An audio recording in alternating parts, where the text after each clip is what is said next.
من الشيطان الرجيم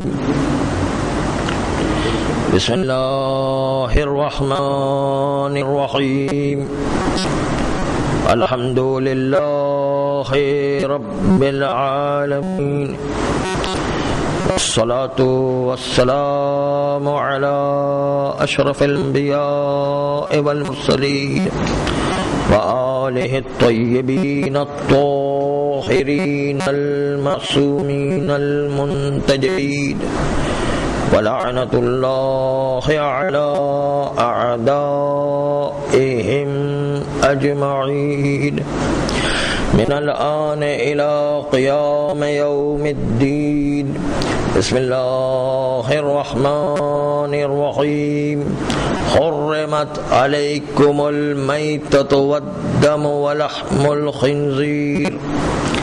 عزیزان محترم و بزرگان عزیز، گفتگو ہماری مردار نجاست کے ذیل میں گفتگو چل رہی تھی، اور اس کے ذیل میں مسائل سے عبور کرتے وقت آخری مسئلہ یہ رہا تھا کہ اگر کوئی چیز ہمیں راستے میں پڑی ہوئی نظر آئے، مثلا ایک گوشت کا ٹکڑا نظر آ رہا ہے، اب پتہ نہیں چلتا ہے کہ یہ ایسا مردار ہے کہ جو پاک ہوا کرتا ہے اور اس کا گوشت پڑا ہوا ہے، یا ایسا مردار ہے کہ جس کا مردار نجس ہوتا ہے اس کا گوشت پڑا ہوا ہے. کیونکہ آپ کے پاس سامنے اصول موجود ہے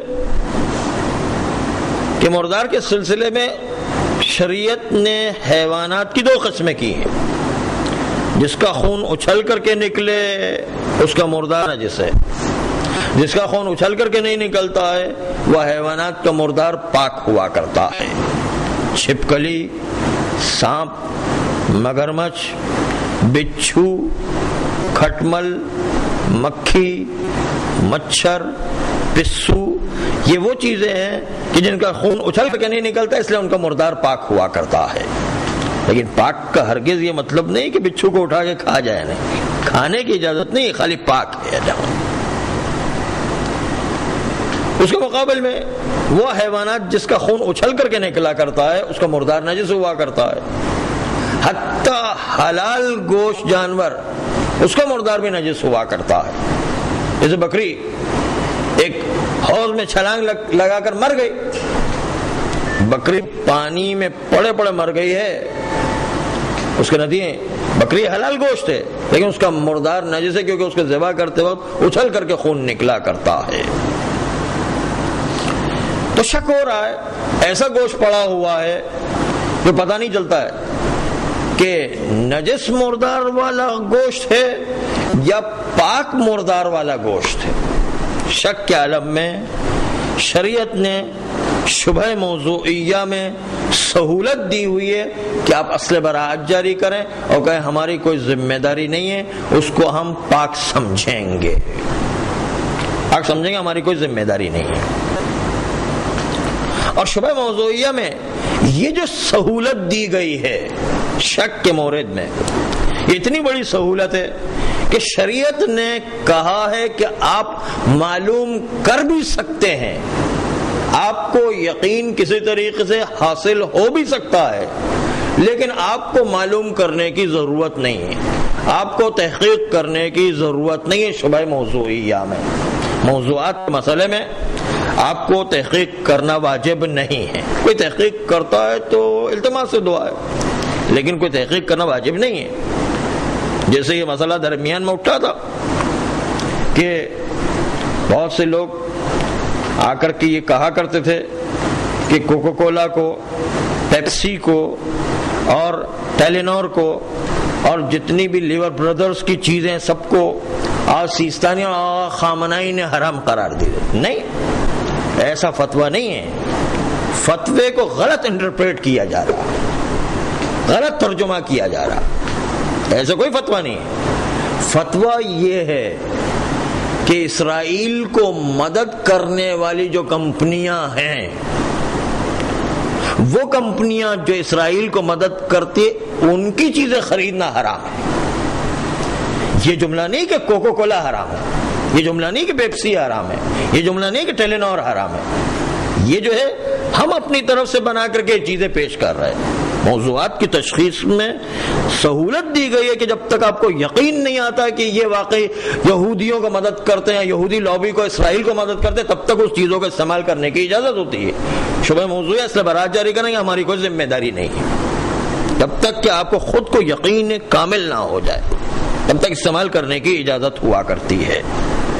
اس لیے یہ جو آج سیستانی اور خامنہئی کی طرف نسبت دے کر بات کرتے ہیں، وہ گویا کہ مراجع سے بھی بڑھ کر اپنے آپ کو آگے بڑھا دیتے ہیں اور جو ہے فتوے ان کی طرف سے نسبت دینے لگ جاتے ہیں۔ یہ صحیح نہیں ہے۔ یہ جو ہے جو فتویٰ ایکیوریٹ اور ایگزیکٹ اسی فتوے کو نقل کرنا، اپنی طرح سے بڑھا کر کے چیزیں کہ کوکو کولا بھی چونکہ یہودیوں کو مدد کرتا ہے اس لیے جو ہے وہ یہودیوں کو اسرائیل کو مدد کرنے کے سے وہ حرام ہو گیا۔ ہمیں کیا پتا کہ مدد کرتا ہے نہیں کرتا؟ جب تک کہ ہماری پوری اپنی یقینی تحقیق نہیں ہے اور ہمیں خود یقین کامل نہیں ہے، تب تک ہم جو ہے حرام نہیں کر سکتے۔ وہ بھی ہم اپنے لیے حرام کر سکتے، دوسرے کے لیے حرام نہیں کر سکتے۔ ہم اپنا تحقیق کا عمل دوسرے پر تھوپ نہیں سکتے ہیں، زبردستی سے کسی کو منوا نہیں سکتے کہ آپ کو بھی ماننا پڑے گا کہ کوکو کولا کو حرام سمجھو۔ نہیں، آپ کی اپنی تحقیق ہے تو آپ اپنے خود عمل کریں، ٹھیک ہے، دوسرے پر کوئی جو واجب نہیں قرار دے سکتے آپ۔ ایک مثال آ گئی ضمناً، تو شریعت نے شبہ موضوعیہ میں بڑی سہولت دی ہے کہ جب تک کہ یقین نہیں ہو جاتا یقین کامل، تب تک ہماری کوئی ذمہ داری نہیں ہوا کرتی ہے۔ اور تحقیق کرنا بھی واجب نہیں ہے کہ کوکو کولا کے پیچھے جا کر تحقیق کریں کہ یہ جو ہے یہودی لابی کو مدد کرتا ہے یا نہیں کرتا، یہ ہماری کوئی ذمہ داری نہیں ہے، نہ پیپسی کی، نہ کوکو کولا کی، نہ ٹیلینور کی، نہ لیور برادرز کی، کسی کی جو ہے ضرورت نہیں ہے۔ اگر خود بخود یقینی طور پر پتہ چل گیا تو ٹھیک ہے، ورنہ کوئی ذمہ داری نہیں ہے۔ شبہ موضوعیہ میں ایک بڑی سہولت ہے شریعت کی طرف سے کہ جب تک کہ آپ کو خود کو یقین نہیں ہو جاتا ہے کہ یہ چیز نجس ہو گئی ہے یا یہ چیز حرام ہو گئی ہے، تب تک جو ہے آپ کے لیے چھوٹے اصل براءت کا قانون جاری ہوا کرتا ہے۔ ورنہ تو زندگی کے اندر انسان سانس بھی نہیں لے سکتا، اتنے مسائل پیش آ جائیں گے شبہ موضوعی میں، ہر جگہ پر جو مسئلے ٹھوکنا لگے اور جو ہے مسائل کھڑے کرنے لگے، نتیجے میں جو ہے انسان کے لیے سانس لینا بھی مشکل ہو جائے گا۔ ہر جگہ انسان کو شک ہوا کرتا ہے، کہاں شک نہیں ہوا کرتا۔ مثال کے طور پر ہم ہوٹل میں چائے پینے گئے، شک ہو گیا کہ پتہ نہیں اس کے اندر دودھ نجس تو نہیں ہو گیا تھا، چائے نجس تو نہیں ہو گئی ہے۔ شک کی بنیاد پر اصل شریعت نے سہولت دی، اصل برات جاری کرے، آپ کی کوئی ذمہ داری نہیں ہے۔ چائے کے اندر شک ہو گیا کہ اس کا دودھ غصبی تو نہیں تھا یا اس کی چائے غصبی تو نہیں ہے، اس لیے غصبی کی وجہ سے حرام ہو جائے، شک کی بنیاد اصل برات جاری کرے، ہماری کوئی ذمہ داری نہیں۔ اس لیے جو ہے شریعت کا جو اصول ہے اس نے سہولت دی ہے، اس سہولت میں کسی کو زبردستی سے منوانا یہ ٹھیک نہیں ہے۔ جو شریعت کا جتنا اصول ہے اسی کے مطابق چلنا ضروری ہے۔ ہم شریعت میں کوئی تبدیلی اپنی طرف سے نہیں لے کر آ جائیں۔ ہاں، جہاں شریعت نے واجب قرار دیا، حرام قرار دیا، وہاں پر پابندی کرنا ضروری ہے، لیکن خامخواہ میں جو ہے وہ موضوعات کے مسئلے میں زبردستی، اس سے نہ صرف یہ کہ شریعت مشکل تر بنتی چلی جائے گی، لوگوں میں بغاوت اور نفرت کا جذبہ پیدا ہوگا شریعت کے خلاف۔ اس لیے کہ جتنے آپ جو شریعت کو سخت بناتے چلے جائیں گے، لوگ جو شریعت سے اتنے ہی دور ہو جائیں گے۔ اس لیے خامخواہ شریعت کو سخت نہ بنایا جائے۔ چنانچہ ایک بہت اچھا اصول شریعت نے دیا ہے کہ شبہ موضوعیہ میں اصل برات جاری ہے، اور اصل برات کی وجہ سے انسان کو کوئی ذمہ داری نہیں دی گئی، انسان کو آسانی سے ہر چیز پر عمل کرنے کی اجازت ہے۔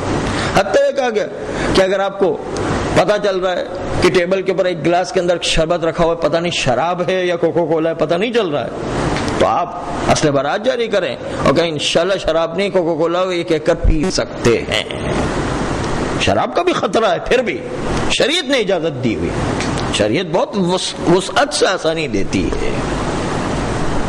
تو یہاں پر بھی اصل مسئلہ ہمارا یہ چل رہا ہے کہ گوشت کا جو ٹکڑا پڑا ہوا ہے وہ ایسے مردار کا جو نجس ہوا کرتا ہے یا ایسے مردار کا جو پاک ہوا کرتا ہے. شک ہے، شبہ موضوعی یا خارجی چیز کا شک ہو رہا ہے، اصل برات جاری کریں گے اور ہماری کوئی ذمہ داری نہیں ہے. دوسرا مسئلہ وہ یہ کہ مردار کس کو کہتے ہیں؟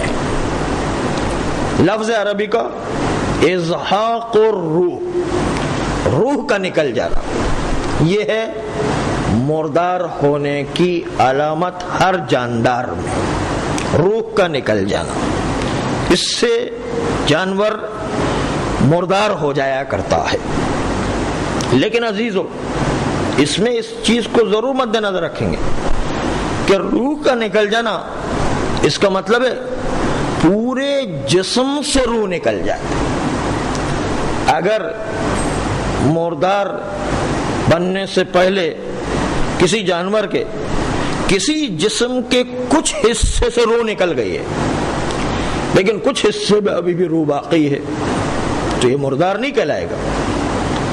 چنانچہ اگر ہمارا گیلا ہاتھ جانور کے اس حصے میں لگتا ہے جہاں پر روح نکل چکی ہے اور باقی جو حصے میں روح باقی ہے، پھر بھی وہ جانور نجس نہیں کہلائے گا اور ہمارا گیلا ہاتھ بھی پاک رہے گا.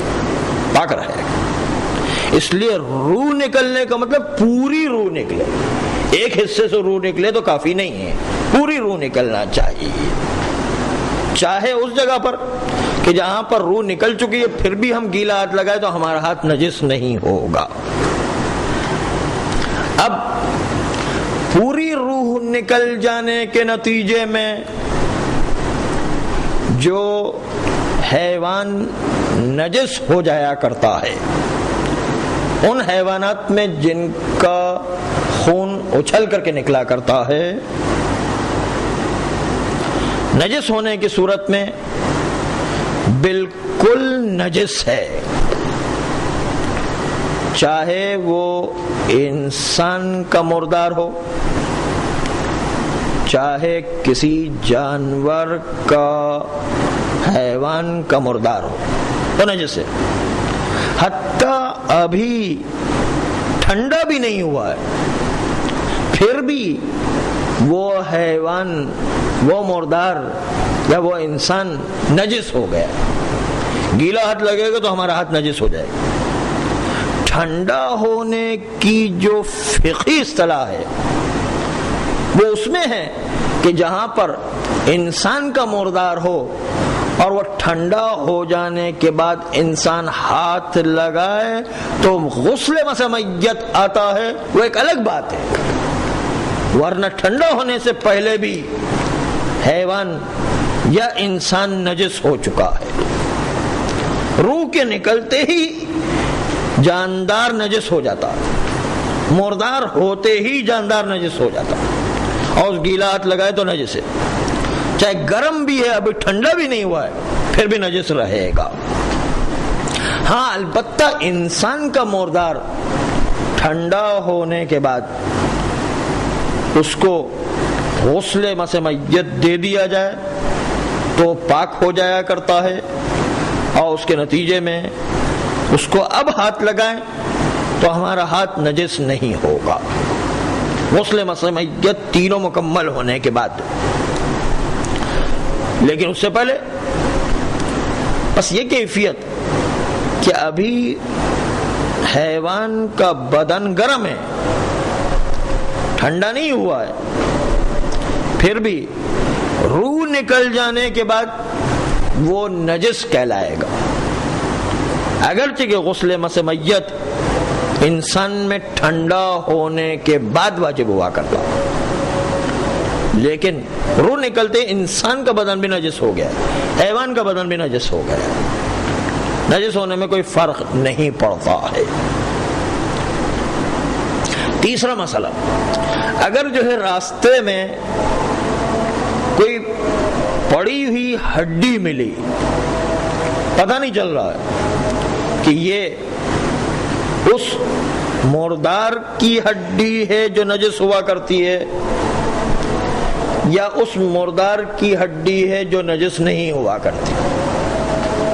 تو پھر شبہ موضوعیہ اصل برات جاری کریں گے اور کہیں گے ہماری کوئی ذمہ داری نہیں ہے اور ہم اس ہڈی کو پاک سمجھیں گے. شک کی صورت میں اصل برات جاری ہوگی. لیکن اگر شک ہو رہا ہے کہ کافر کی ہڈی ہے یا مسلمان کی ہڈی ہے تو ایسی صورت میں اس کو کافر کی ہڈی قرار دیا جائے گا.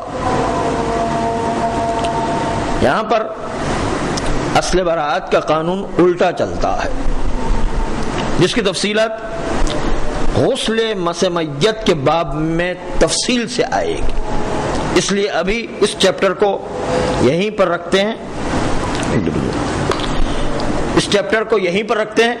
غسل مس میت کے اندر کافر اور مسلمان کی ہڈی کے سلسلے میں تفصیل سے گفتگو ہوگی. چوتھا مسئلہ وہ یہ ہے، یہ بڑا ٹیپیکل مسئلہ ہے، وہ بعض لوگوں کو ہضم نہیں ہوتا ہے لیکن شریعت کا مسئلہ ایسا ہی ہے. اور وہ مسئلہ یہ ہے کہ کافر نجس ہے لیکن کافر کے ہاتھ کی بنی ہوئی ہر چیز پاک ہے. تشریح آ رہی ہے ابھی.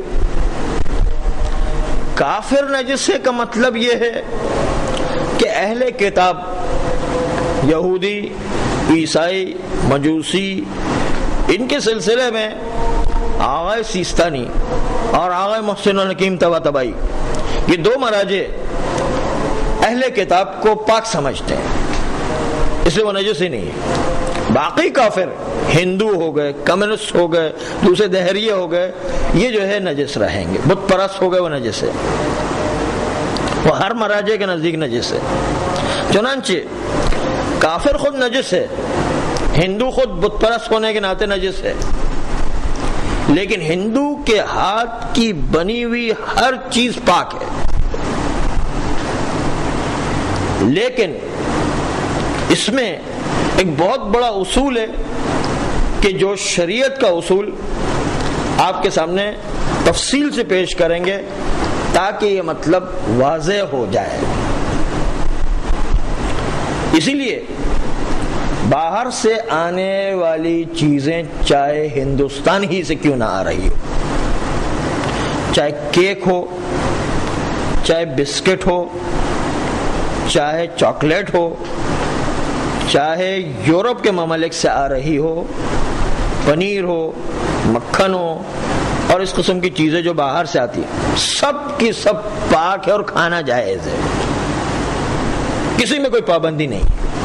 ساری چیزیں جو باہر سے آ رہی، ہندوؤں کے وہاں سے آ رہی ہو، چاہے یورپین کنٹری اور کرسچنز کے وہاں سے آ رہی ہو، سب کے سب پاک بھی ہیں، کھانے کی اجازت ہے.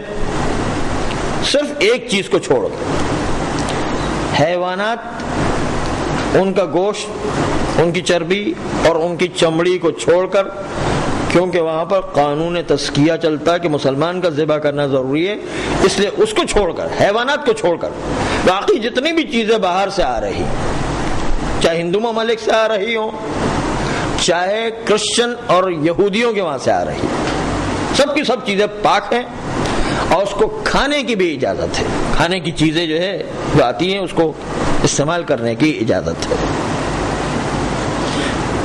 جب تک کہ 100% یقین نہ ہو جائے کہ اس میں کوئی نجس ہاتھ لگ گیا ہے، گیلا، تب تک کھانے کی بھی اجازت ہے اور پاک مانا جائے گا. چنانچہ ہندوستان سے کیک، بسکٹ، چاکلیٹ، کپڑے، حتیٰ یہ کہ پہنے ہوئے کپڑے جو آتے ہیں، جو لنڈا بازار کے اندر پرانے کپڑے ملتے ہیں، اس کو بھی پاک شریعت نے مانا ہے جب تک کہ 100% نجس ہونے کا یقین نہ ہو جائے. تب تک وہ کپڑے جو ہے وہ بھی پاک رہیں گے، پاک ہے وہ. حتیٰ یہ کہ اس میں جب تک یقین یا اطمینان نہ ہو جائے کہ گیلا ہاتھ ہندو کا لگا ہے تب تک اس کو پاک مانیں گے. اور ہمیں نہیں پتا کہ بسکٹ کے اندر گیلا ہاتھ ہندو کا لگا ہے یا نہیں ہے، چاہے وہ ہندو کی کمپنی سے ہندوستان سے بن کر کے آ رہا. کیک بھی اسی طریقے سے کہ ہندو کا گیلا ہاتھ لگا یا نہیں لگا ہمیں کیا پتا ہے. اس لیے وہ کیک، بسکٹ، چاکلیٹ اور جو باہر سے جتنی چیزیں آ رہی ہیں، چیوڑا وغیرہ، دال موٹ وغیرہ جو آتی ہے، ہمیں کیا پتا؟ تو پتا نہیں ہے. چاہے ہندو کی دکان سے ہو، ہندوستان سے ہو، پھر بھی اس کو کھانے کی اجازت ہے. شریعت نے اجازت دی. کوئی احتیاط کرتا ہے تو اس سے التماس سے دعا ہے. شریعت کا قانون عرض کر، شریعت نے اتنی چھوٹ دی ہوئی ہے. چنانچہ یہ بات ابھی ہم آپ کے سامنے پیش تو کر رہے ہیں، لیکن یہ بات اتنی زیادہ ہضم نہیں ہوتی. اس کو ہضم کرنے کے لیے بڑا ذہن اور جگر چاہیے. اور کچھ لحاظ سے اب دیکھیں تو ہندوستان سے بنے ہوئے لڈو آتے ہیں، شریعت کے قانون کے لحاظ سے وہ بھی پاک ہے اور جو کھانے کی اجازت ہے. شریعت کا قانون ایسا جب تک کہ آپ کو 100% یقین نہ ہو جائے کہ ہندو کا گیلا ہاتھ لگا ہے تب تک کھانے کی اجازت ہے، اور شریعت نے اس کو پاک مانا ہے. اس کو سمجھنے کے لیے آغا خوئی کی ایک مثال آپ کے سامنے پیش کرتا ہوں. اس سے آپ کا ذہن جو ہے قریب ہو جائے گا. پھر بات جو ہے واضح ہوگی کہ ہندو کا لڈو کھانے کی کیوں اجازت ہو گئی. کہ پاک بھی مانا گیا، کھانے کی اجازت بھی ہو گئی. جب تک کہ 100% گیلا ہاتھ لگنا ہندو کا پتہ نہیں ہے تب تک کھانے کی اجازت ہے. اس کی جو ہے ایک مثال آپ کے سامنے پیش کر رہا ہوں. وہ یہ ہے کہ انسان ٹوائلٹ میں جاتا ہے. ٹوائلٹ میں جانے کے بعد اطراف ٹوائلٹ کے اندر جہاں پر نجاست کبھی کبھی اڑ کے لگ جاتی ہے، لیکن جو ہے پتہ نہیں نجاست لگی یا نہیں. کسی کو 99% نجس ہونے کا احتمال ہے ٹوائلٹ کے اندر، 99%، اور 1% خالی جو ہے طہارت کا امکان ہے. تو آخوئی کہتے کہ اس کو پاک سمجھو. اب اس سے اندازہ لگائیں 99% کو جو ہے آخوئی کہتے کوئی پرواہ نہیں کرے، اور جو ہے 1% آپ کو احتمال ہے کہ پاک ہوگا تو پاک سمجھو. کتنی وسعت دے دی ہے. ٹوائلٹ کی بات کرو، ٹوائلٹ جہاں پر ہر وقت نجاست ہوتی ہے. 99%. ہاں البتہ آغا سیستانی تھوڑی سی پرسنٹیج کم کر دی ہے، اس لیے کہ آغا سیستانی تقریباً 95% تک مانتے ہیں. کہ تقریباً اس لیے کرے کہ اس کی تھوڑی وضاحت کرنا ہے کہ کیوں ایسا ہو گیا. کہ 95% آپ کو احتمال قوی ہے کہ ٹوائلٹ کے اطراف کا نجس ہے، پھر بھی آپ اس کو پاک مانیں. جب تک کہ 100% آپ کو یقین نہیں ہو جاتا ہے تب تک اس کو پاک مانیں. اب اس کی وجہ کیا ہوئی؟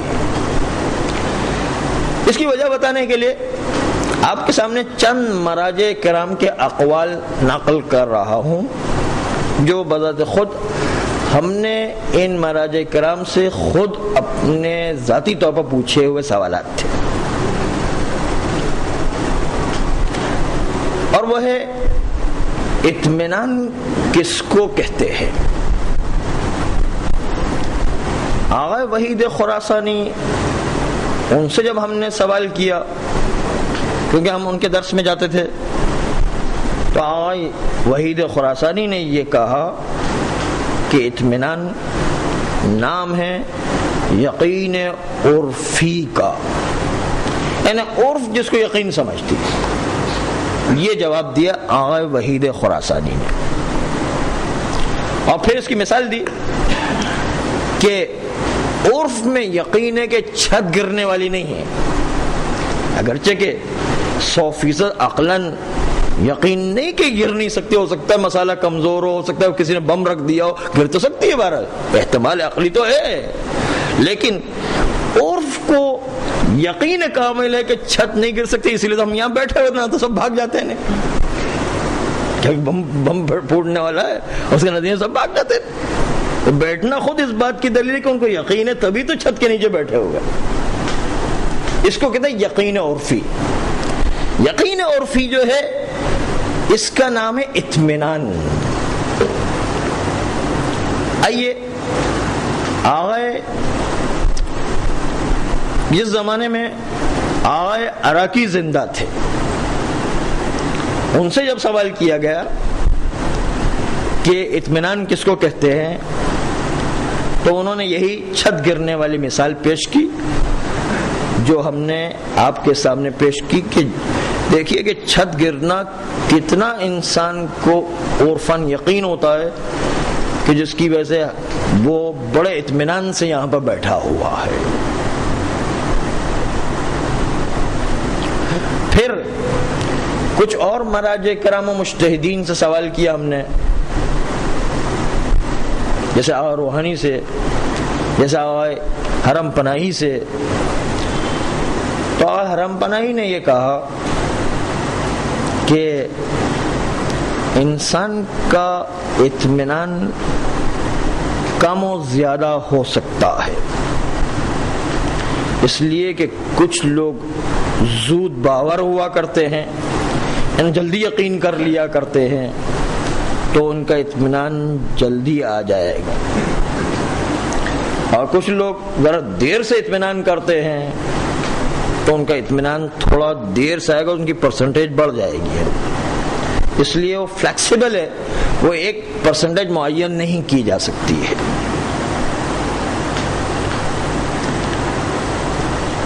اسی طرح دوسرے چند مراجع سے پوچھا گیا، اکثر نے بتایا 99% جو اطمینان ہوا کرتا، 1% جو ہے احتمال عقلی ہوتا کہ دوسری طرف بھی چھت گر سکتی ہے مثلا، ورنہ 99% اطمینان ہوتا ہے کہ چھت نہیں گرے گی۔ بس یہی فرق ہے۔ آغا خوئی کہتے جب تک 100% آپ کو یقین نہیں ہے کہ ٹوائلٹ نجس ہے، تب تک آپ اس کو پاک سمجھے۔ حتیٰ اگر جسارت نہ ہو تو وہ تو یہ کہتے ہیں کہ ٹوائلٹ کا اندر کا کنڈا بھی جو ہے، جب تک کہ آپ کو 100% یقین نہیں ہے تب تک اندر کا کنڈا بھی پاک ہے، آپ اس کو بھی نجس نہ سمجھیں 100%، جب تک کہ آپ کو یقین نہیں۔ اتنا جو ہے وہ مراجع کرام نے چھوٹ دی ہوئی ہے۔ ہاں البتہ سیستانی اطمینان کہتے ہیں، وہ یقین نہیں کہتے ہیں، اور اطمینان کا پرسنٹیج جو ہے وہ 99%، جو اکثر جو ہے مراجع کہتے ہیں، یعنی جب تک 99% یا 95% نہیں ہوتا ہے، 95% نجس ہے، 5% احتمال ہے کہ شاید نجس ہو، شاید پاک ہو، تو اس 5% کو لیں گے آغا سیستانی کے نزدیک بھی۔ بس اس لیے بات یہ ہوئی کہ ہم آپ کے سامنے یہ پیش کر رہے ہیں کہ شریعت نے بڑی چھوٹ دی ہوئی ہے نجس پاک کے مسئلے میں، کہ ہر چیز کو آپ پاک سمجھو، جب تک کہ یقین کامل 100% نہ ہو جائے کہ نجس ہو گیا ہے، تب تک آپ اس کو پاک سمجھو، یا جب تک کہ آپ کو 90% اطمینان نہیں ہو جاتا، 95% اطمینان نہیں ہو جاتا ہے، تب تک آپ اس کو پاک سمجھو، جیسے آغا سیستانی کہتے ہیں۔ بس آپ نے یہ جو مثال ملاحظہ کی، تو اب لڈو ہندوؤں کے جو ہے اس میں بات لے کر آ جائیں۔ آپ کو کیا 99% جو ہے لڈو میں یقین ہے، 1% بھی آپ کو شک نہیں ہو رہا کہ 1% شاید جو ہاتھ نہیں لگا ہو؟ 1% تو احتمال ہوتا ہے کہ شاید ہاتھ نہ، اس نے پلاسٹک پہن کر، ڈبل پہن کر کے لڈو بنایا ہو سکتا ہے کسی آلات کے ذریعے سے جو ایک ڈائی بنے، ڈائی کے اندر لڈو بن کر کے نکلتے ہو، ہمیں کیا پتا ہے؟ ہو سکتا ہے جو کسی مسلمان سے کروایا، ہمیں کیا پتا ہے؟ ہم یہاں پر بیٹھے ہوئے ہیں، ہمیں کیا پتا ہے کہ کس سے بنوایا اس نے؟ اس لیے آپ دیکھیں شریعت کے قانون کے لحاظ سے لڈو بھی کھانے کی اجازت ہو جائے، لیکن کوئی احتیاط کرے تو التماس سے دعا ہوا، ایک الگ بات ہے۔ شریعت کا قانون اتنی چھوٹ دے رہا ہے، شریعت کے قانون میں بڑی وسعت ہے. ٹوائلٹ کی مثال سے بات زیادہ واضح ہوتی ہے کہ اتنی ٹوائلٹ کی مثال میں انسان کو وہ اطمینان کی کیفیت ہوتی ہے، اس کے باوجود جو ہے شریعت نے اتنی چھوٹ رکھی ہوئی ہے. لڈو میں تو پھر بھی پتہ نہیں ہزاروں احتمال ہوتے ہیں. ہو سکتا ہے کہ کوئی ڈائی بنائی ہو، ڈائی کے ذریعے سے وہ نکالتا ہو سکتا ہے ربڑ پہن کر کے، پلاسٹک پہن کر کے وہ ہاتھ لگاتا ہو سکتا ہے کسی مسلمان کو جو ہے کام دیا ہو، ہمیں کیا پتہ ہے کس نے کیا کیا ہو، اور ایسے بہت سارے کام ہو سکتے ہیں. تو ہم جو ہے شریعت کے اصول کے لحاظ سے یہ نہیں کہہ سکتے کہ جو لڈو ہندو سے بنے ہوئے آئے ہیں ان کو دکان سے وہ حرام ہو گئے اور کھانا جو ہے حرام ہے اور جو نجس ہو گیا. ہاں اگر کوئی احتیاط کرتا تو اچھی بات ہے، کیونکہ اس میں احتمال تو ہے بہرحال بہت بڑا، آدمی کو بہت زیادہ امکان تو ہوتا ہے کہ ہندو نے ہاتھ لگایا ہے، لیکن شریعت کی طرف سے آپ کو چھوٹ ملی ہوئی ہے. تو بات عرض یہی کرنا تھی آج کے مسئلے میں کہ کافر ہندو خود نجس ہے، لیکن اس کے ہاتھ کی بنی ہوئی ہر چیز کو پاک سمجھو. جب تک کہ 100% آپ کو یقین نہیں ہو جاتا کہ اس کا گیلا ہاتھ اس پر لگا ہے، تب تک آپ اس کی بنی ہوئی ہر چیز کو پاک سمجھو. کافر کا نجس ہونا کوئی لازم نہیں قرار دیتا کہ اس کے ہاتھ سے بنی ہوئی ہر چیز نجس ہو جائے، اس کے ہاتھ سے بنی ہوئی ہر چیز پاک ہو.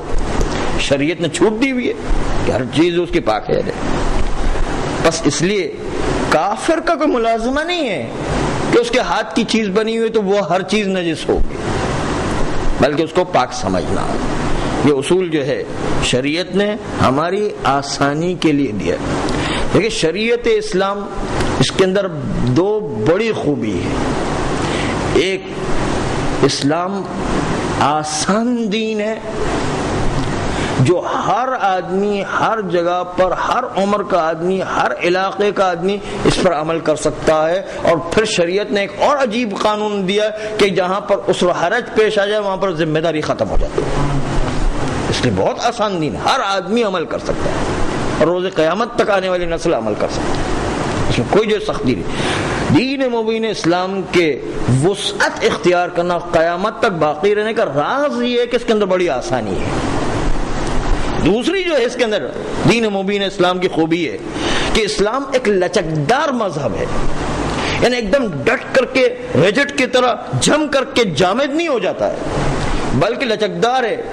جب مشکلات ہوتی ہے تو آسانی پیدا کر دیتا ہے. جیسے قانون عسر و حرج کہ اگر جو ہے انسان کی جان جا رہی ہو تو شریعت نہیں کہتے کہ جان جا رہی ہو تو اس وقت جو سور کھانے کی اجازت نہیں، جان جا رہی تو جان بچانے کے لیے سور کھانے کی بھی اجازت ہے.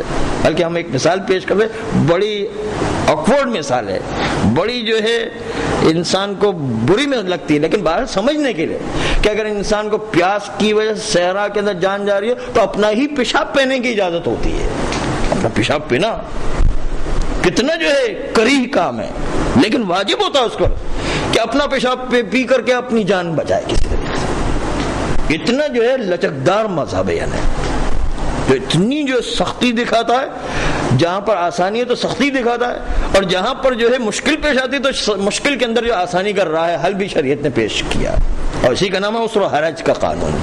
جب مشکل پیش آ گئے، عسر و حرج پیش آ گئے، تو راہ فرار اور راہ نکلنے کا راستہ جو شریعت نے رکھا ہوا، تو یہ لچکدار مذہب کہلاتا ہے کہ ایک دم فلیکسیبلٹی ہے، جس طرح چاہے گھوم سکتا ہے، لیکن اپنی مرضی سے نہیں، شریعت کے قانون کے مطابق گھومنا ہے. ورنہ ہر آدمی جو ہے بہانہ کر کے جو ہے وہ کہے کہ ہمیں عسر و حرج ہے، اس طرح نہیں چلتا ہے. جو شریعت نے معیار رکھا اس کے مطابق جو ہے تبدیلی کی جا سکتی ہے. اور اسی کے ساتھ انشاءاللہ وقت ختم ہو گیا. کسی کا کوئی سوال ہو تو پوچھ سکتے ہیں. یہ تو صرف اپنی ہندوستان کی بات ہے، مگر اندرون سندھ سے بھی بات. ہاں یہ ہر جگہ قانون، یہ ہندوستان کی تو ایک مثال تھی، ورنہ کہیں سے بھی کوئی چیز آ رہی ہے تو جب تک کہ 100% یقین نہیں ہے، آخوئی کے نزدیک اطمینان نہیں ہے، تب تک اس کو کھانے کی اجازت ہے. اگرچہ کہ کوئی احتیاط کرتا ہے تو اچھی بات ہے، لیکن شریعت نے کوئی پابندی نہیں لگائی ہے. کس کا؟ نہیں، ذبح کرنے کے لیے مسلمان ہونا ضروری ہے. ابھی ہم نے عرض کیا کہ حیوانات کے ایک مسئلے کو چھوڑ دیں، باقی سب چیزیں کھانے کی اجازت. حیوانات کے مسئلے کو چھوڑ دیں، کیونکہ حیوانات کے ایک الگ الٹا مسئلہ چلتا ہے، قانون تزکیہ چلتا ہے. جب تک کہ مسلمان نے ذبح نہیں کیا تب تک وہ پاک نہیں ہوگا. ہندو کے گلاس میں پیا ہوا گلاس میں پانی؟ ہاں ہندو، یہ سوال یہ ہے کہ ہندو کے گلاس میں پیا ہوا پانی تھا، ہم اسی گلاس میں پانی پی سکتے ہیں؟ نہیں، یہاں پر چونکہ ہم نے دیکھا ہوا ہے کہ ہندو نے اس میں پیا تو نہیں پی سکتے ہیں، کیونکہ 100% یقین ہے کہ ہندو کے لب اس گلاس پر لگے ہوئے اور پانی اندر تک گیا ہے اور اس کے نتیجے اندر تک گلاس نجس ہو گیا، اس لیے اس گلاس میں نہیں پی سکتے، کیونکہ 100% یقین ہے۔ ہاں ہمیں پتہ نہیں ہے، بس اتنا شک ہوتا ہے کہ یہاں پر ہوٹل پر آ کے ہندو بھی پیتے ہیں، تو اس بنیاد پر، شک کی بنیاد پر ہوٹل میں جا کے پانی پی سکتے ہیں، کیونکہ ہمیں نہیں پتا کہ اس گلاس میں جو ہندو نے پیا یا نہیں پیا، یا اس کو گلاس کو دھویا گیا یا نہیں دھویا گیا، ہمیں کچھ نہیں پتا، تو ہم جا کر کے چاہے پتا ہے کہ اس ہوٹل میں آ کے ہندو حضرات پانی پیتے ہیں، یا اس ہندو حضرات یہاں پر آ کر کے گنے کا رس پیتے ہیں، یہاں پر ہندو حضرات آ کر کے چائے پیتے ہیں، اس کپ کے اندر چائے پیتے ہیں، لیکن اس کے باوجود ہمارے دیکھا نہیں ہے جب تک کہ اس کے اندر، جس کے اندر ہم پی رہے ہیں اس کے اندر ہندو کو پیتے ہوئے نہیں دیکھا، تب تک اس کے اندر پینے کی اجازت ہے۔ ہاں دھو ڈالے تو بہت ہی اچھا ہے، نور علی نور، اس سے تو اور کیا اچھی بات ہوگی۔ ہاں پی سکتے ہیں بالکل، ہاں وہ تو ایک ہی دفعہ دھوئے تو کافی ہے، اس میں جو ہے زیادہ قلیل پانی سے بھی ایک دفعہ میں پاک ہو جائے گا۔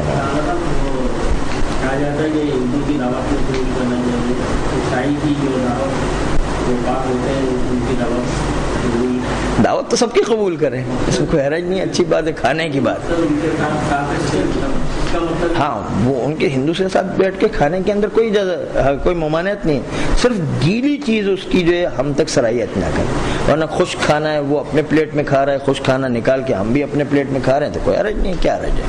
وہ اپنے پلیٹ میں نکال کے کھا رہے ہیں، ہم اپنے پلیٹ میں نکال کے کھا رہے ہیں، ساتھ کھا رہے ہیں، پھر بھی وہ کوئی خوش چیز ہے، وہ اپنی طرف سے خوش چیز کھا رہے ہیں، ہم اپنی طرف سے خوش چیز ہے، صلاحیت نہیں کرتی ہے تو ہندو کے ساتھ بیٹھ کر کھانے کی اجازت۔ دیکھیں ہمیں انسانوں سے نفرت نہیں ہے، صرف ہندوؤں کے اندر جو عیب و برائی ہے اس برائی سے نفرت ہے، ہمیں انسانوں سے نفرت نہیں ہے، انسان کے اندر کوئی برائی، اس برائی سے نفرت ہوگا، برائی یہ ہے کہ وہ شرک و بت پرستی انجام دے رہے، اس سے ہمیں نفرت ہے، باقی انسان کے ناطے ہمیں ہندوؤں سے کوئی نفرت نہیں ہے، بلکہ پوری عالم اسلام کی جتنی بھی نسلیں، امتیں، نسلیں ہیں، ہم سب سے محبت رکھتے ہیں انسانیت کے ناطے، اور ان کی خدمت کرنا ہے، انسانوں کو سب کی خدمت کرنا ہے، بلکہ اسلام تو اتنا عجیب و غریب مذہب ہے کہ جاندار تو جاندار بے جان چیزوں کی خدمت پر بھی انتہائی تاکید کرتا ہے، جیسے درختوں کی، حتیٰ یہ کہ اگر کسی کے بٹن میں ایک دھاگا بھی کسی غیر مسلم کا لگ گیا تو اس کو جو ہے کسی دوسرے کے انسان کی مالیت ہے تو وہ دھاگا بھی واپس کرنا ہے، اتنا دھاگے جو ہے بٹن کے دھاگے کی کیا ویلیو ہے، سامنے والے حقوق الناس میں اس کا بھی جو ہے خیال رکھنا ہے، اس کا دھاگا ہمارے پاس نہ آ جائے گا، روز قیامت اس کی بھی پکڑو گے۔ وہ جو آپ نے قصہ سنا ہوا ہے کہ ایک جو ہے عالم جا رہے تھے، اتفاق سے ریوڑ اونٹوں کے اتنے لمبے لمبے چلنے لگے کہ جس طرح ریل کی قطار چلتی ہے اس طرح چلنے لگے، اب وہ گھنٹے سے وہ 15 منٹ 20 منٹ کھڑے، لیکن وہ اونٹوں کی قطار ختم بھی نہیں ہوتی۔ اس میں دیکھا کہ بھوسا جو لدا ہوا تھا اونٹوں کے اوپر سے، انہوں نے سوچا چلو کھڑے ہوئے ہیں، ایک چھوٹا سا بھوسے کی تنکا نکال کر کے اپنے خلال کرنا شروع کر، روز قیامت اس خلال کے اوپر بھی پکڑ ہو گئی، اور اس خلال کے اوپر روز قیامت ایک سانپ جو ہے اس کو دانت کے اندر اور مسوڑوں کے اندر ڈستا رہتا تھا کہ تم نے ایک مرد مومن کا یہ خلال کیوں لے لیا ہے۔ تو چھوٹی چھوٹی چیزوں کی بھی جو ہے انسان کی قدر کرتا، اس کے مال کی قدر کرتا۔ اسلام اس چیزوں میں ہر چیز کا، ہر مرد مومن کا کیا، ہر انسان کی قدر کرتا ہے، اس لیے انسانوں کی قدر کرنا ہے، لیکن برائی جو ہے اس کو دور کرنے کی کوشش کرنا ہے۔ اس طرح ہمارے میں فاسق انسان ہے، ہم اس سے نفرت نہیں کرتے، اس کے فسق و فجور کو ختم کرنا ہے۔ ہمیں جو ہے انسانوں سے نفرت نہیں، اس کی برائی سے نفرت ہے، اس کی برائی ختم کرنے کی کوشش کرنا ہے۔ پروردگار عالم محمد و آل محمد کے صدقے میں ہم سب کو گناہ کبیرہ و صغیرہ سے بچنے کی توفیق عطا فرمائے، ہمارے گناہ کبیرہ و صغیرہ کو معاف فرمائے، ہمارے والدین کے گناہوں کو بخش دے، والدین کے گناہوں کو بخش دے، حاضرین محفل کی شرعی حاجات کو پورا فرمائے۔ پروردگارا ہمیں اپنی نسلوں کو تربیت کرنے کی توفیق عطا فرما، نسلاً بعد نسل ایسی اولاد عطا فرما جو روز قیامت تک امام زمانہ علیہ السلام کے سچے سپاہی قرار پائے۔ پروردگارا حوزات علمیہ کی حفاظت فرما، مراجع ادام کی حفاظت فرما، انقلاب اسلامی ایران و عراق و لبنان و بحرین کی حفاظت فرما، سیستانی خامنہ سید حسن نصر اللہ کی حفاظت فرما، ہم سب کو بھی امام زمانہ علیہ السلام کا سچا سپاہی قرار دے دے، ان کے آوان و انصار میں شامل ہو کر جام شہادت نصیب فرما۔